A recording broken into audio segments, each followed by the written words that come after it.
안녕하세요. 자연을 닮은 사람들이 세상 사는 이야기 자담 세무에게 소희행sem터입니다. 오늘은 2020년 이렇게 달라집니다. 금융편에 대해서 살펴볼 텐데요. 총 7가지에 대해서 살펴보도록 하겠습니다. 첫 번째 사항입니다. 주택연금 가입 연령이 부부 중에 연장자 기준으로 55세 이상으로 변경이 됩니다.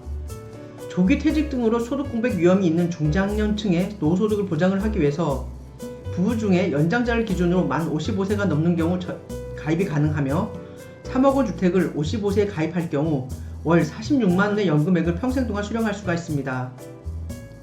가입자 부부 사망 후에는 연금 지급액과 이자를 포함한 보증료의 총 합계액이 주택가치보다 작은 경우에는 남는 금액은 자녀에게 상속이 됩니다.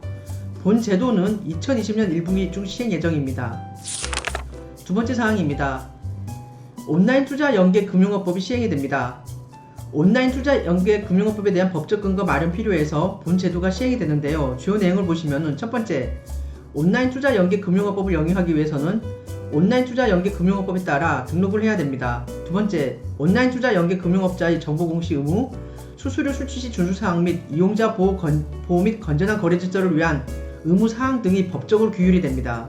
세 번째, 투자자의 투자금 보호를 위하여 투자금과 상환금은 분리 보관이 됩니다. 그리고 대출채권 도산 절연 등의 제도를 도입합니다. 네 번째, 연계대출 금액의 일정 비율, 현재 시행령으로 80% 이하로 규정을 하고 있는데요.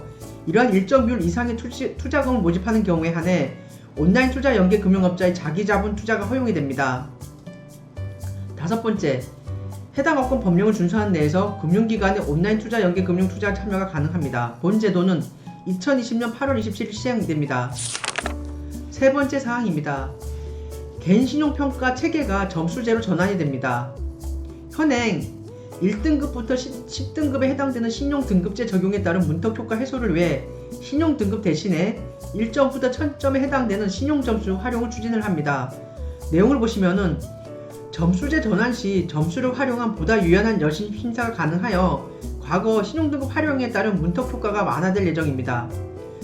점수제 전환 후에 신용정보회사는 금융회사 및 금융소비자 등에게 신용등급이 아닌 개인 신용평점만을 제공하게 됩니다. 두 번째 내용입니다. 금융회사는 신용등급이 아닌 신용점수 등을 활용한 내부 신용평가 시스템을 마련하여 운영하고 이에 따라 금융회사별 차별화된 여신 서비스를 제공할 수 있습니다. 본 제도는 2020년 하반기 중에 시행됩니다. 네 번째 사항입니다.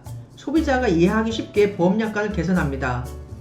추진 배경을 보시면은 보험약관을 소비자가 쉽게 이해하고 보험금 지급 분쟁이 최소화될 수 있도록 다양한 보험약관 개선 방안을 마련합니다.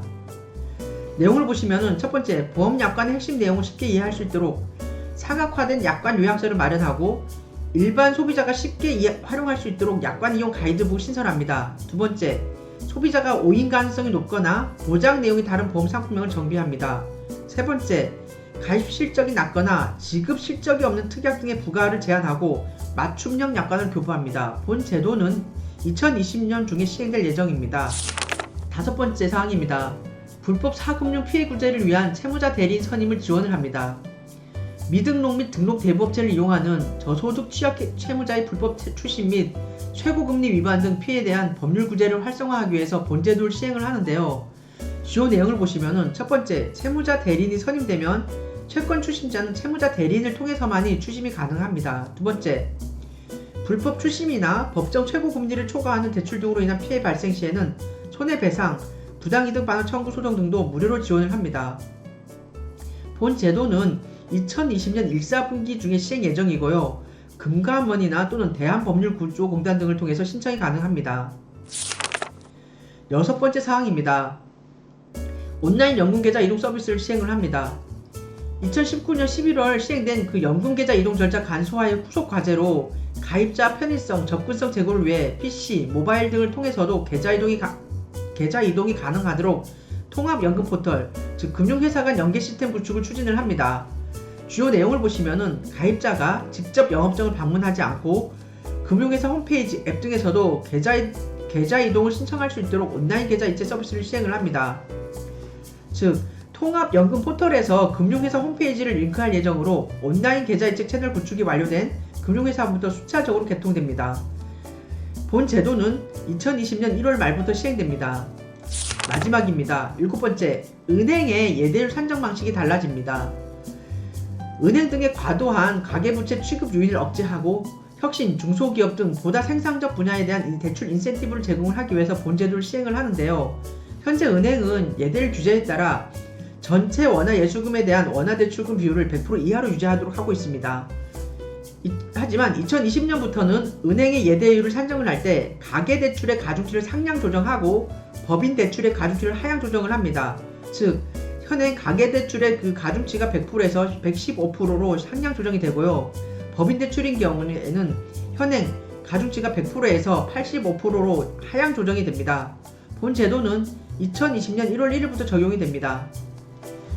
이상해서 오늘은 2020년 이렇게 달라집니다. 금융편에 대해서 살펴보았습니다.